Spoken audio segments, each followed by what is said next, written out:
with Zoom.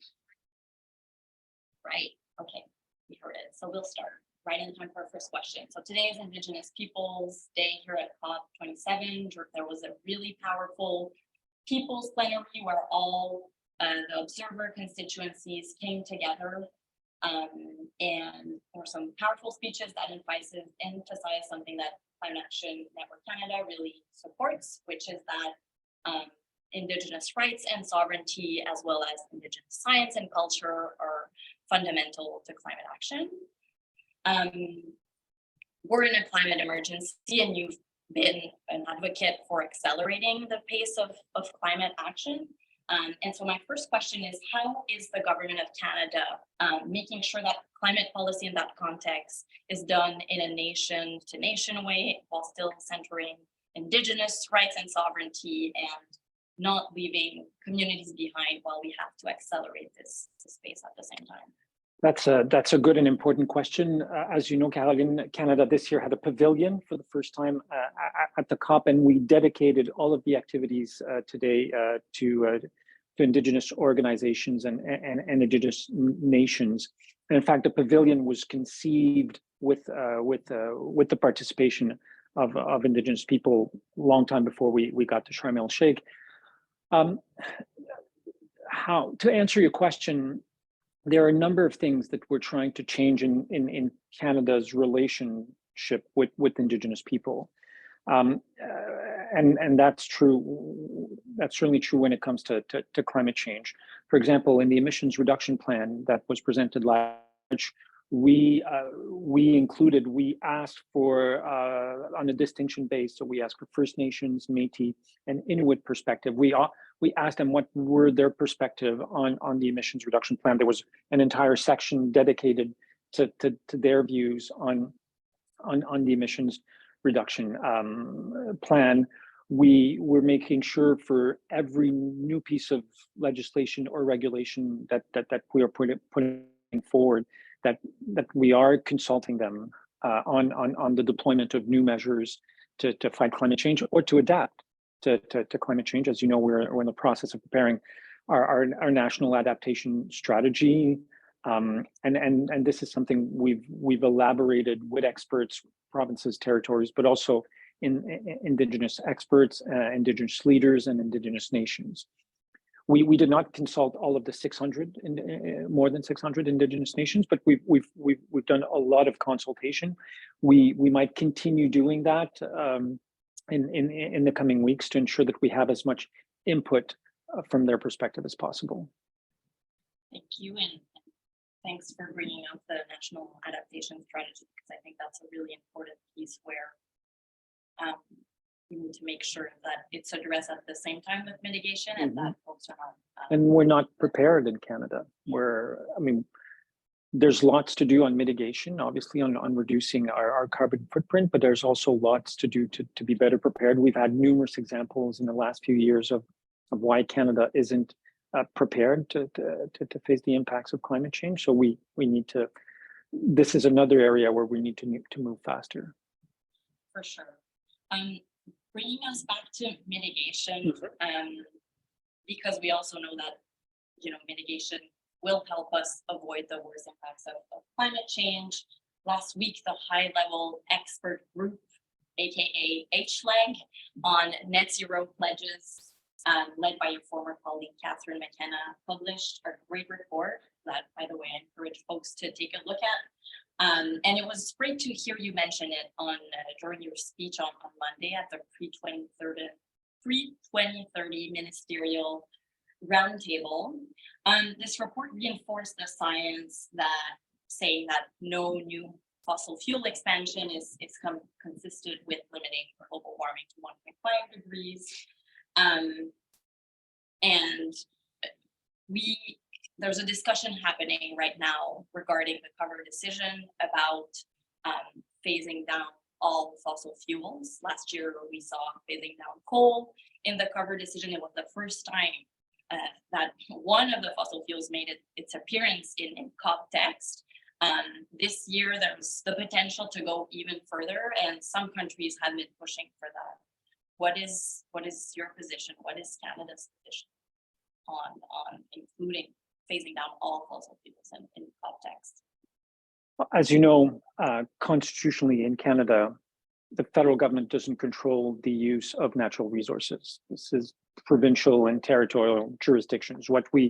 Where we do have control at the federal level is on pollution, whether it's CO2 pollution or other types of pollutions, and that's where we are currently intervening on reducing methane emissions from the oil and gas sector, on putting a cap on the emissions of the oil and gas sector, and I think I was talking with my Norwegian vis-a-vis earlier, who's also a large producer of oil and gas, and we tend to often focus the discussion a lot on the supply side and not a lot on the demand side, and they need to go together.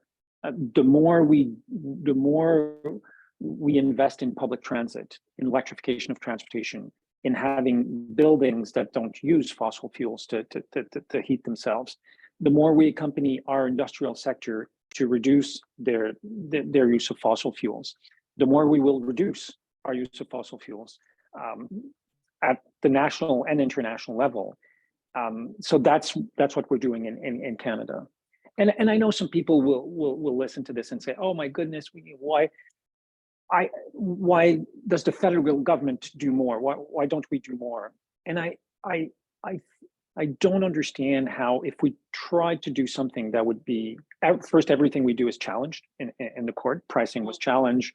Our plastic pollution regulations are challenged. Our environmental impact assessment is being challenged either by provinces or companies or both. And if we're not on very solid legal ground, we will lose in front of the tribunals.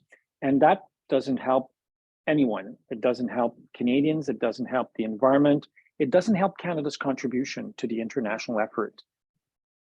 So this is not a debate, and it's a fireside chat. Of course. Despite the fact that there's no fire, but I do have to kind of raise that if Canada has been able to kind of be part of the countries pushing for a phase down of coal last year, I'm wondering why legally that wouldn't hold for oil and gas as well.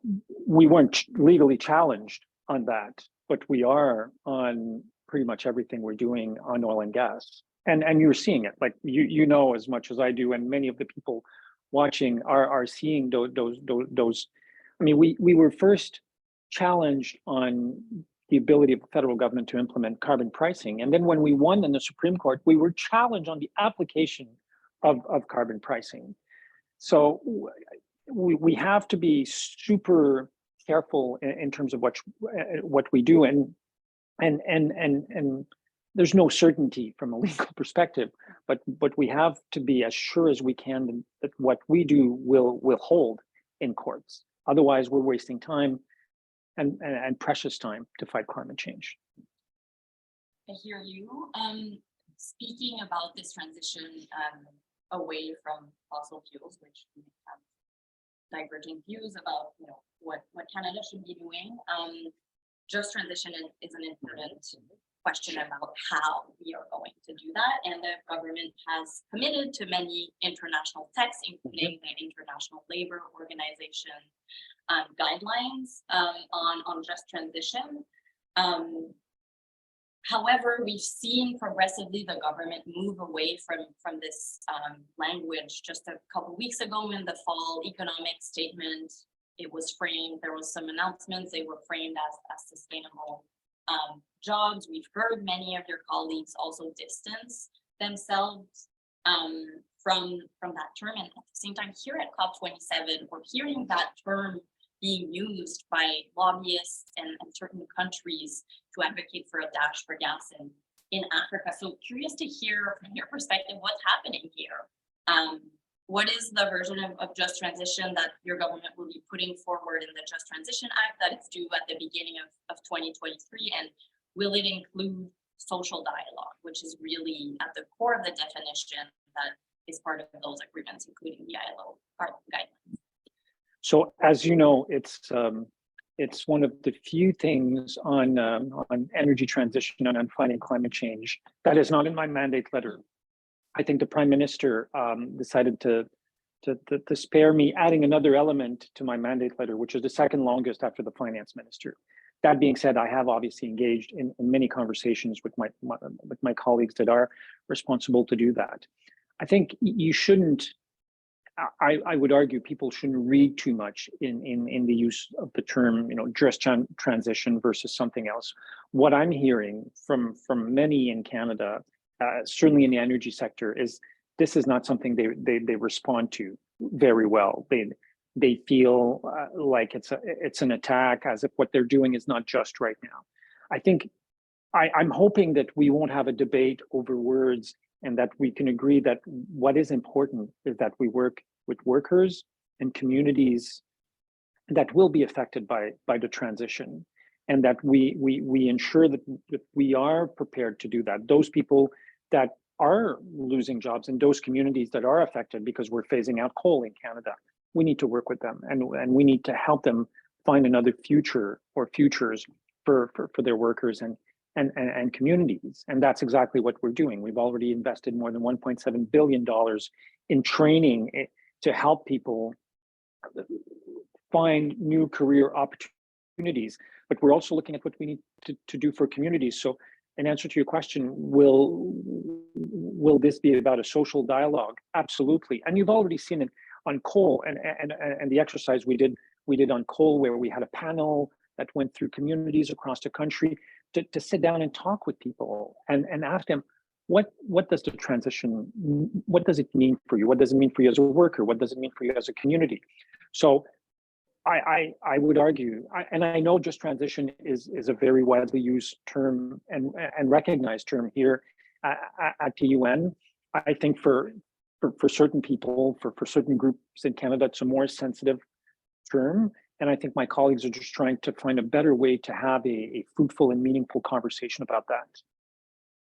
Great. We'll be looking forward to see in the act really that principle of social dialogue between Exactly. workers, Yes. employers, And I hope people won't get stuck on what's the name, but really what are we trying to do here? Going back a little bit to the question of oil and gas, because it's a really important one.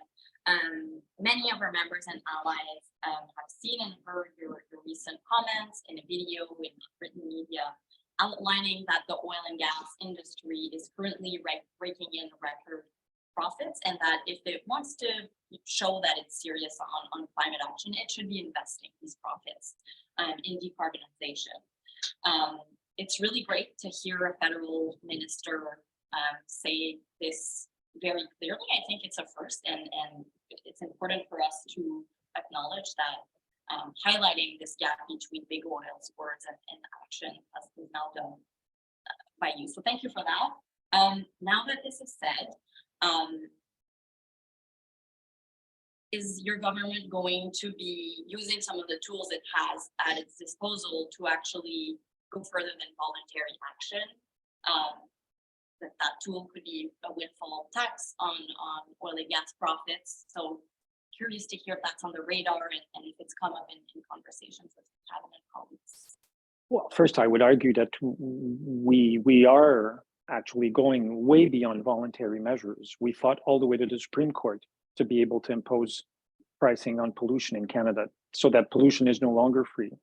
We've already adopted methane regulations so that the oil and gas sector reduce its emissions by at least 40% by 2025. And you know all these things. And as you very well know, we're also working on putting together an oil and gas cap. All of these things are forcing companies to pay for their pollution or to invest so that they pollute less. So we are forcing them to take some of those profits and invest them in decarbonization. On the issue of the profits and the very important profits that they're making right now, I am disappointed to see that a lot of those billions of dollars are going to shareholder or share buybacks. And obviously companies can do that, but the proportion of money they're investing in decarbonization versus what they're sending to their shareholders it's two different worlds. And I would like to see them invest. They say they want to invest $24 billion in decarbonization. Okay, well, where are those investment proposals? And we've asked for companies to come and sit down with us and show us what they want to do so we can work with them to ensure that these things happen. It is in the interest of these companies that they decarbonize in a more and more carbon constrained world. And in a world where we will continue, according to both the IPCC and the International Energy Agency, to consume oil in a carbon neutral world in 2050, but we will consume far less than what we're consuming now. So I am a bit puzzled by the fact that we're not seeing those investments happen and those billions of dollars going to shareholders. So, I mean, as you've seen in the fall economic statement, Deputy Prime Minister Freeland did announce a surtax on share buyback. Is it a windfall tax? Is it not a windfall tax? We're imposing a surtax on profits of companies that are doing share buybacks. It's not just oil companies, but right now, some of the companies that are using this mechanism the most are oil companies.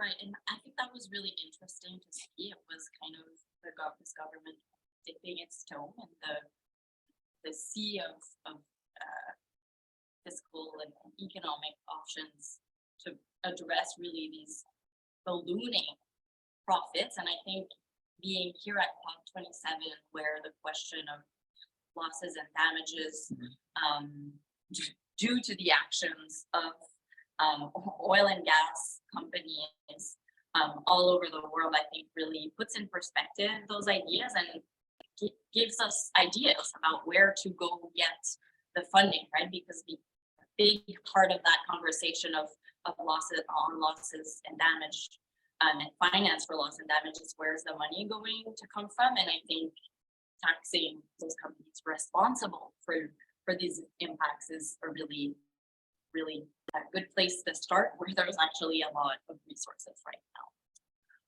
Well, on loss and damage, we think it is a fundamentally important conversation. As you know, Canada signaled very early on this year that we wanted to have a real conversation about this here. We want a concrete outcome coming out of COP27 on loss and damage. I've said that publicly 6 months ago. I've certainly said it many times here, and when we have been engaging with many countries, both in the north as well as in the south, on in fact, I spent a better part of my day doing that today.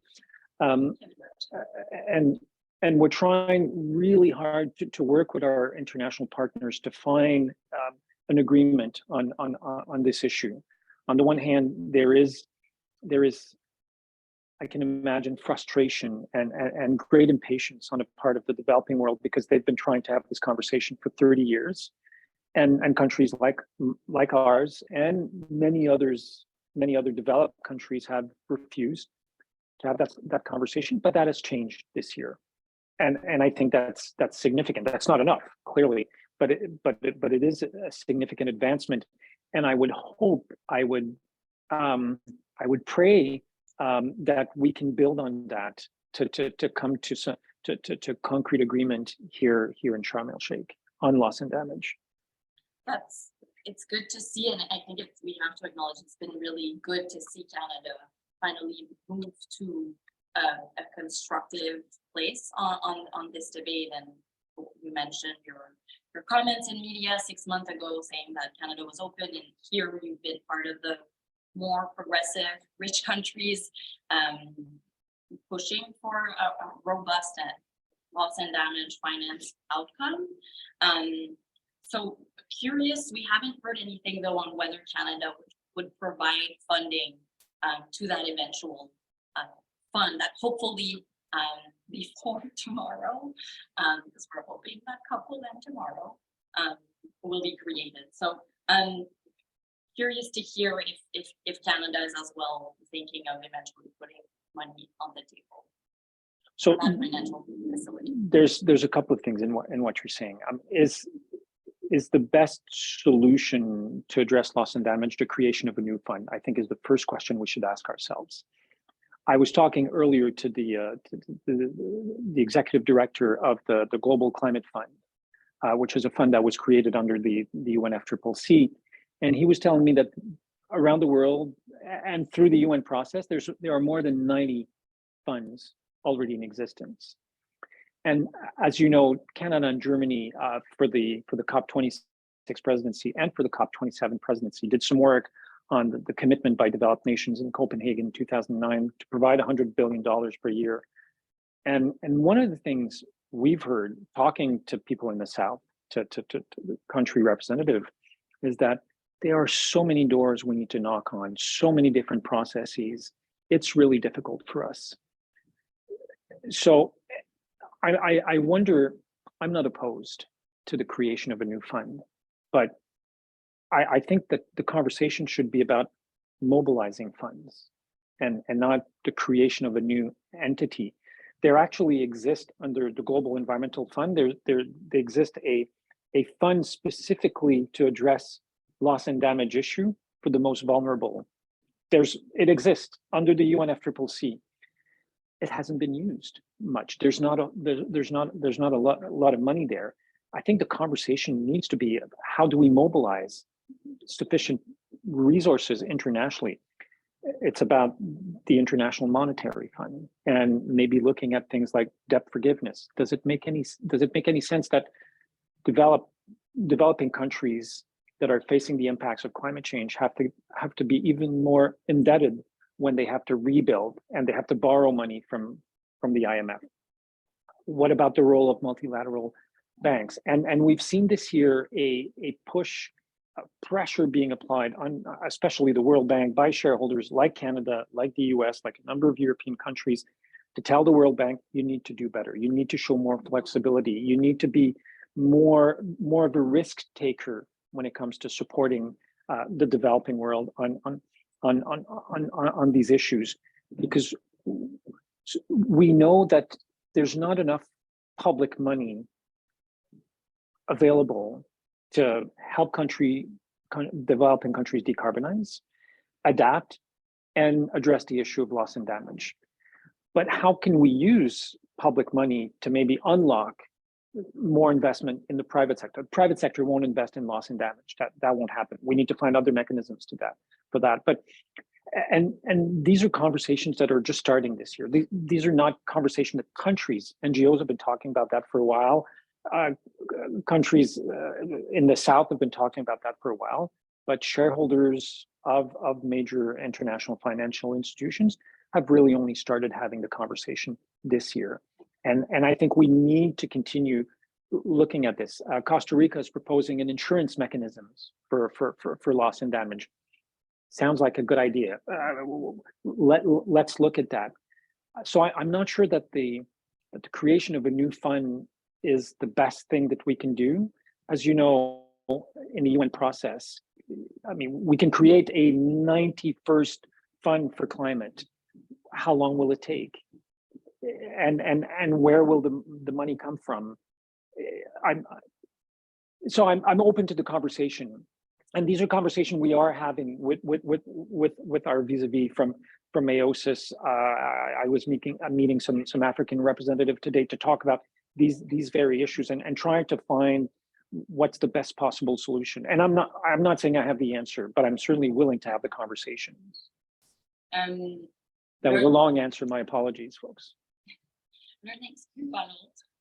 There's many conversations to be had on mobilizing finance. And one question I do want to ask you, speaking of shifting financial flows, there was a great report published recently by our friends at Eco-Justice, Environmental Defense, and Shift about really making sure that the fact that right now Canadian banks are funneling, have funneled actually $900 billion in fossil fuels since the signature of the Paris Agreement, and we need to change that.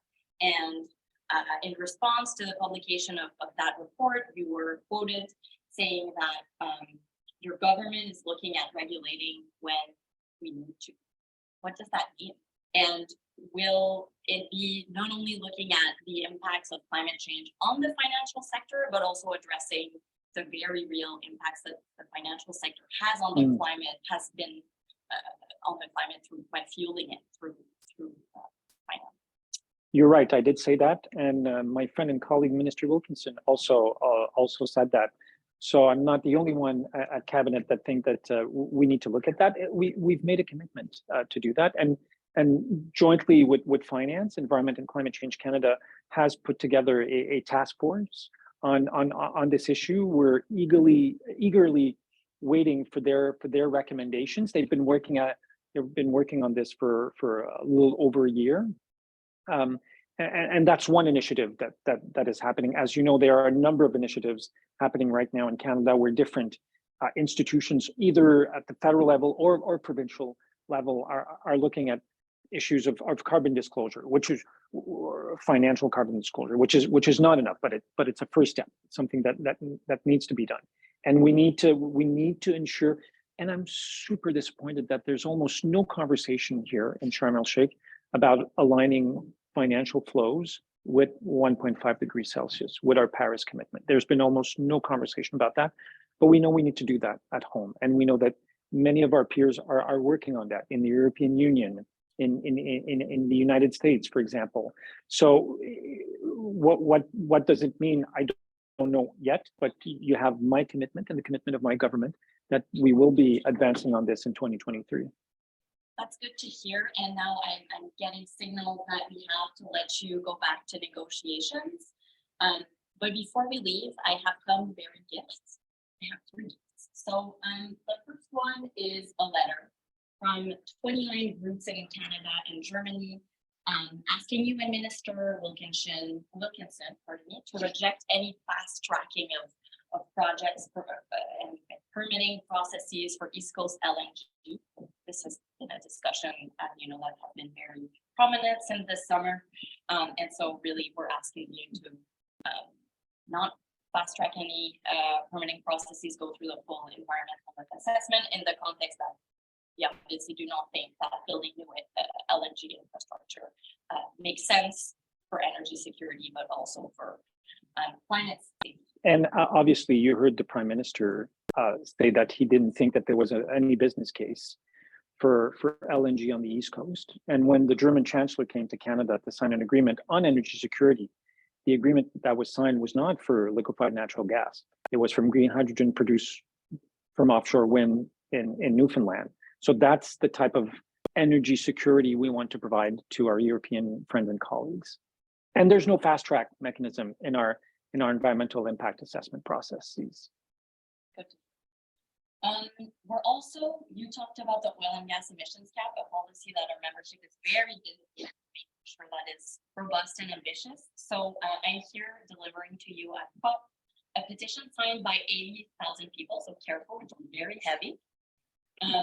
And it's Canadians asking you to make sure that that cap is robust and that we don't delay and dilute ceding to industry pressure, and especially want to make sure that the trajectory for this cap means that the sector does its fair share of climate action in Canada, and so reduces its emissions by 60% below 2005 levels by 2030. Now that's obviously your number. The number that we put in the emission reduction plan is that these companies will need to reduce their emissions. If Canada has any chance of meeting our Paris target, these companies, the oil and gas sector, needs to reduce its emissions by 42% for 2019 levels. That's what was presented in the emission reduction plan. Am I saying that the cap will be exactly that number? I don't know. We have to do the work, but it's going to have to be in the ballpark of that, because if the oil and gas sector doesn't do its fair share, it's the largest sector in terms of emission in Canada, we can't get there. So will it be exactly that? I don't know. And we're in the process of developing that regulation. I would strongly disagree with the views that some are putting out there that we're dragging our feet. It took 5 years to develop the clean fuel standards, new piece of regulation that was adopted this year. The commitment I've made to you and to many others is that going forward to develop regulations, we will do that in about 2 years. And in fact, we've announced a number of new regulations this year: zero emission vehicles, clean electricity standard, oil and gas cap, new methane regs. and we've said that all of them will be adopted. Will it be exactly 24 months? Maybe not, but in the ballpark of 2 years. So we're cutting in half the time it takes to adopt these regulations. And I know you really have to leave. The last gift I want to give you is this lanyard. It says that human rights and civic space for climate action. And as you know, this is a message that is very important in the context of this talk and in the context of the political situation in Egypt. So I hope to see you wearing it and speaking loudly about this issue on behalf of Canada. Thank you very much, Caroline. Merci. Merci. Monsieur.